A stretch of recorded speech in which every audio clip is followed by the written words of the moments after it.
You're going to have a new awareness of, you know what? That triggered me because of this.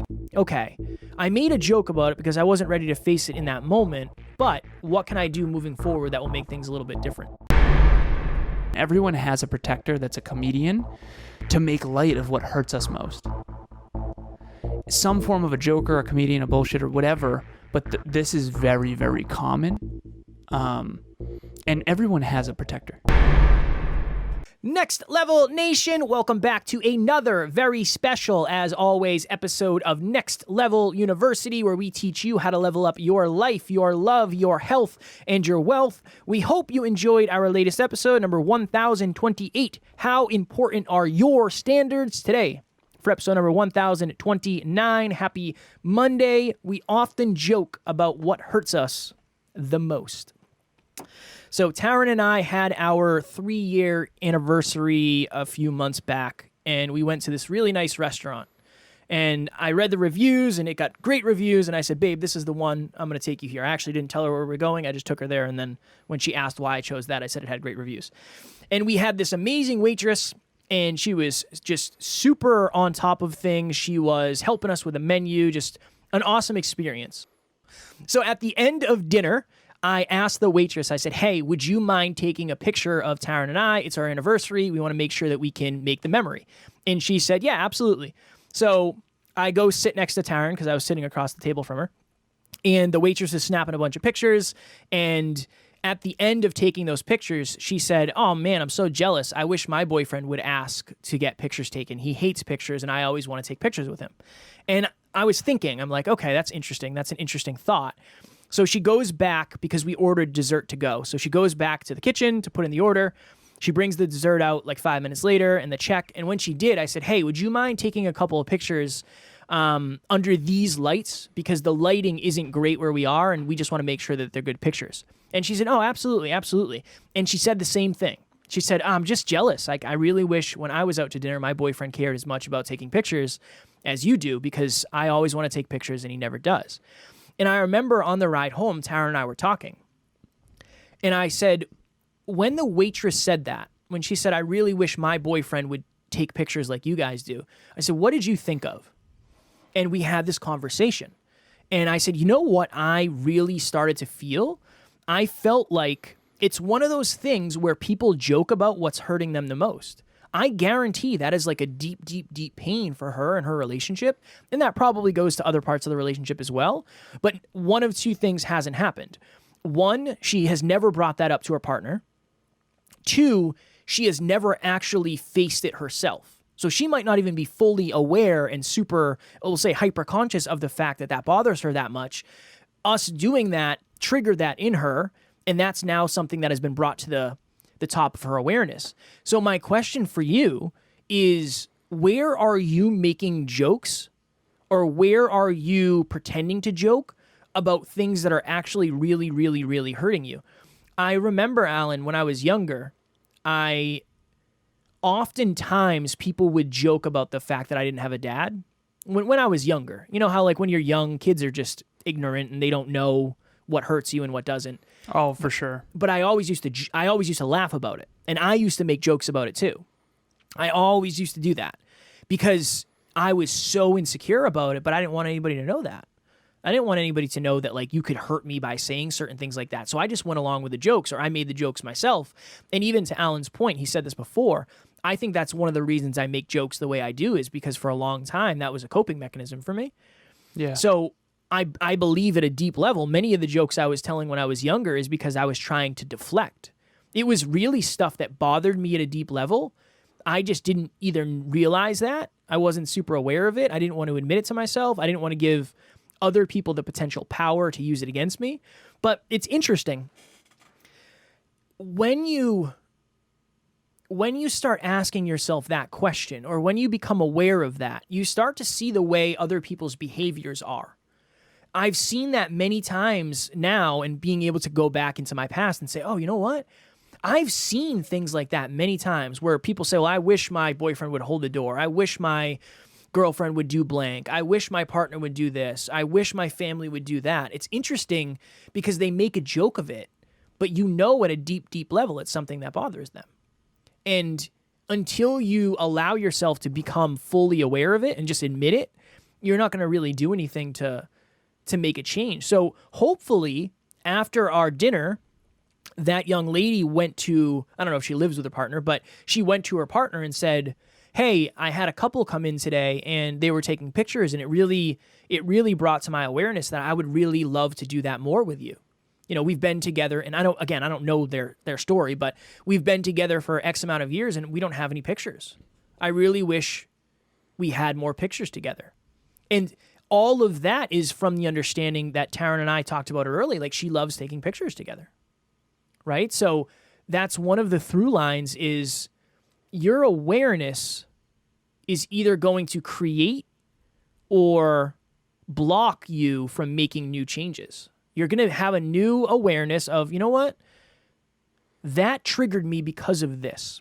Okay, I made a joke about it because I wasn't ready to face it in that moment, but what can I do moving forward that will make things a little bit different? So it's weird how you go out to dinner and you see something happen and it becomes a lesson that you tell in a podcast later, and hopefully a lesson that you learn yourself and then you don't have to deal with in your future. So there's that quote of the walls we build to protect ourselves, to keep out the bad guys, also keep out the good ones. And I think that a lot of people have this quote unquote protector that's a joker or a comedian or a bullshitter. I have one client who we did the parts. So internal family systems talks about how you have different parts of yourselves. And I broke it down as simple as I could into like a practical psychological way to look at it. And you've heard us talk about this on the podcast where you have a guide, a hero, a villain, and a victim. I'll go very quick because I know we've talked about this before. But every story, every book, every movie has a hero, a guide, a villain, and a victim. And the villain essentially represents an alter ego. It represents a protector. It represents a part of you that was created to avoid or essentially to fight, to flight, to freeze, or to fawn. It's a trigger trauma response. And so I was on the phone with this client and we were going through her guide, naming her parts. Her guide, which she called the Phoenix. Her hero, I forget what she called it. I forget. Her protector, she called the bullshitter. And then her villain, the protector, the alter ego. And then her victim, she called the shrinking violet. The shrinking violet the victim represents helplessness. The victim represents emotional pain. The victim represents a part of you that feels hurt or unheard or unseen or unloved. And in this story that Kevin told, that woman probably feels unseen and unheard in her desire to make memories with her partner. And she's probably got a protector that's a joker and jokes about it to protect herself from what she really wants to share vulnerably, which is, like that, I'm happy for you guys, but I'm sad for me.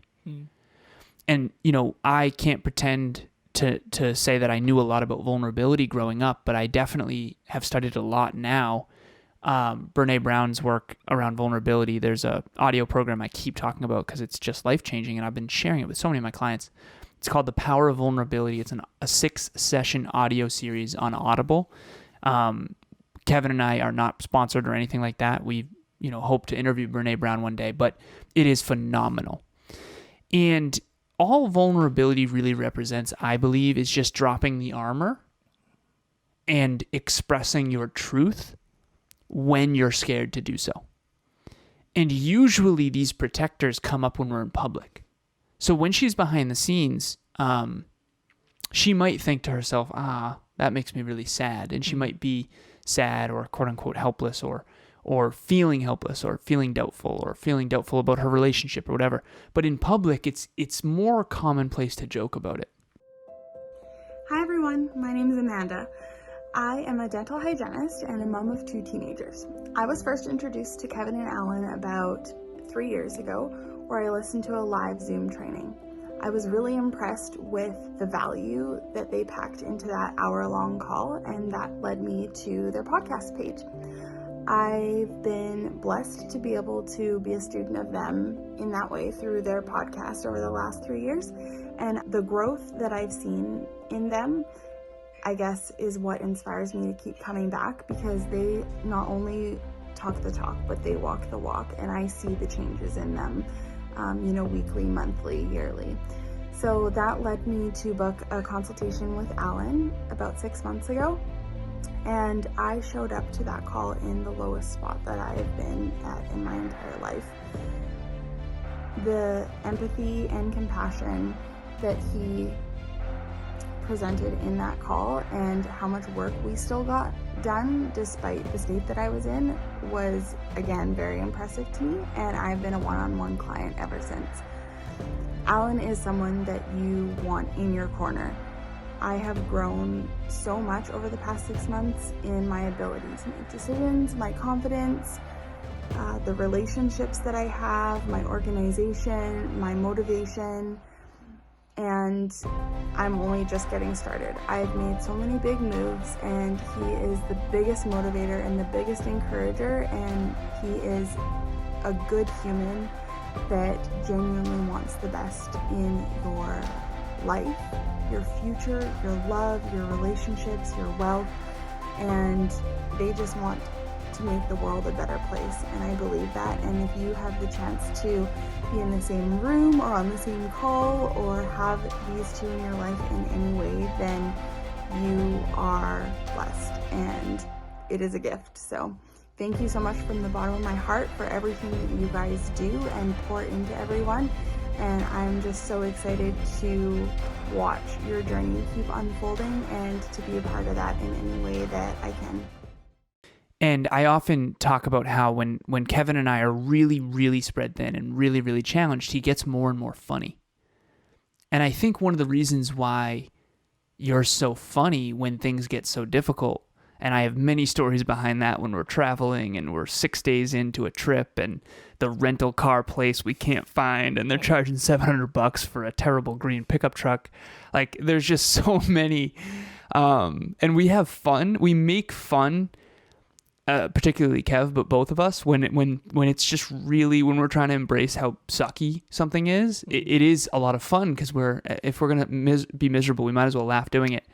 But I also think there's a downside to that. I think that's a huge strength, Kev, don't get me wrong, but I think that it comes with a weakness, as all strengths do. And that weakness is, if you make light of things that really are hurting you and you never feel the pain of those things, you're probably not going to have the necessity to change. Yeah. And so I would usually make a joke. So let's say Kevin and I were to say something that broke rapport with Kev, and we're behind the scenes, let's say. I'll make a joke, and then I'll say, too soon. And I did that. I always do that. I did that with Emilia once, and she's like, I'm sorry. Like, was that too soon? She's like, I know why you're doing that. It's okay. Your subconscious is checking to see if we're good, because you're insecure whether or not we're good. And so it's like, too soon. It's almost like I'm testing the waters of the joke. Like, is Kevin going to still love me if I'm like making a joke at his expense, type of thing. And all of us are just trying to be seen, heard, loved, valued, understood. We don't want to feel helpless. And when we feel helpless, it's easier to joke about it than to sit in that vulnerability and then try to climb out of that hole, so to speak. So this client, I told her straight up, I said, listen, you're going to have to drop the armor with me if I'm going to really help you. And the armor is actually funny, and I like it. And by the way, everyone likes it, because the bullshitter, quote unquote, is really hilarious. This person's really funny. But I don't want that in this coaching. And so what I did with her in particular is I shared some of my deepest pains. I shared some stories about my past. I shared some shameful moments. And we cried together on one of our calls. And the next call we had, I told her, I was like, your protector's down with me. I can tell this is the real version of you. I know, I can tell, I can feel it. It's like, you're not trying to put on a show for me. And trust me, I get it. I know, like, it is so hard to be a public figure and to not put on a show, because it's such a vulnerable place because everyone has an opinion, everybody's judging you, you're trying to share your truth. And so Kevin and I try really hard on this podcast to be as authentic as we possibly can. But when these cameras come on and these mics, it's a really vulnerable place to share your past, to share your shame, to share these stories that anyone could take and disagree with or judge you or talk behind your back. I mean, if you're not afraid of people talking behind your back, I think you're full of it. I think there's a part of you that is. And, we have a lot of people out there that have very strong opinions about us, some very, very strongly positive and some very strongly negative. And to this person's point, the part of them that is the jokester or the comedian or the bullshitter, when she dropped that armor, she can still have fun and be playful, but it's not a protection mechanism. And we can actually get real and raw and start talking about what she's really in pain about. Because when you talk about what you're really in pain about, you become more self-aware, and then you find the root cause of a lot of the challenges, and then you can actually solve it. And to Kevin's original story, if she were to really sit in the pain of that rather than making light of it, she might actually say, you know what, I got to talk to him about this. I got to talk to him about how much it bothers me that we never get to take photos. Because, 5, 10, 15 years down the line, when you're looking back and you have no photos with your partner, you're going to wish that you had had that conversation. You're going to wish that you didn't make such light of it. And I think all of us make jokes about the elephants in the room. And there's a really old proverb or quote that says, many a truth's said in jest. Just meaning like jokes. Many a truths are said in jest. And so when you're joking about something, usually you're joking, but it's like got a little bit of truth to it. Emilia and I, in our relationship, we call these stingers. Jokes that are like, ooh, was that uncalled for? I'm sorry. Because that was a little bit of truth. And I should have expressed that vulnerably rather than take a shot. Right? And I think that we can all learn something from this episode. So this is what I wrote down. Everyone has a protector that's a comedian to make light of what hurts us most. Some form of a joker, a comedian, a bullshitter, whatever. But this is very, very common. And everyone has a protector. Everyone. I've never met someone who doesn't have one. And the comedian is very common. The jokester is very common. One of the biggest times you see it too, Alan, is with money. I've a lot of the clients I've worked with, it's like when we start talking about money, you almost have to over exaggerate with comedy. Like I don't know if I have an example off the top of my head. It's just you can tell with the way somebody says something. It's like, well, I'd do that if I had any money, like that type of, because I used to do that too. When you and I were really struggling, like I used to joke about money all the time. And I bet you notice I probably don't do it nearly as much. Very rarely, honestly, at this point. One of the things we used to say was, like, anytime it wasn't just money, but we used to say it could be up to 2 weeks. That's what we used to say. We used to say that all the time. Like, we'll make some money eventually. It could be up to 2 weeks. Yeah. But I think that was probably, I don't know if I came up with that or which one of us did. But for sure. Yeah, I'm sure that's probably the reason. Okay, I got to go because I have another meeting after this. Next level, Nation, if you are listening to this, and maybe a joke that you have been telling yourself is, you know what, I am just not smart. You talk to people and you say, I'm just not smart enough, and it is what it is. I've never been smart enough. If that's something that you feel, or maybe one of the things is you make jokes about the fact that you'll never find your people. You don't fit in anywhere you go, and you don't think you ever will. Group coaching, our 7th round starts July 12th. If you are listening to this, it is Monday. It starts tomorrow night at 6 p.m. Eastern Standard Time. There's still time. I'm not sure if we'll have openings, but please reach out if you're interested. The link is in the show notes. It is 3 months bi-weekly coaching with Alan and I in a group setting over Zoom. There's a private WhatsApp group. You'll be on the app. There's a workbook. It is very polished at this point. And I promise it is cheaper than you think because, again, we set our business up based on impact, not money, so we want to make it affordable for everybody who is interested. Kev, it was last night, and I just bumped on the app from 6 to the full 9 habits. Okay. And so we have a challenge going on right now called #NextLevel9. If you listened to episode 999, we started a challenge called #NextLevel9. We did. And the challenge is to help you stay accountable to yourself, but to the community as well. We are all better together than we are apart. The amount of accountability that I have built into my life with Emilia, with you, with the NLU team, with the NLU community, it's wild. So the hashtag NextLevel9 challenge is in full effect. I'm on 27 days in a row. Kev is on 27 days in a row. Join us. You do not have to be perfect. If you fall off, you can get back on. You don't have to be perfect. This is not about being perfect. This is about staying accountable and trying your best and failing forward. So join us. We are better together than we are apart. Listen to episode 999. The link will be in the show notes for that episode. Join us on the hashtag NextLevel9 challenge. You can tag us on Instagram. We will reshare your posts, and join us on the app as well.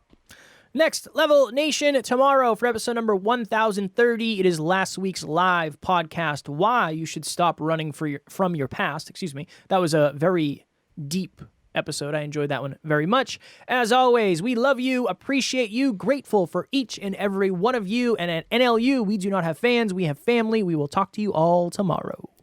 Please reach out.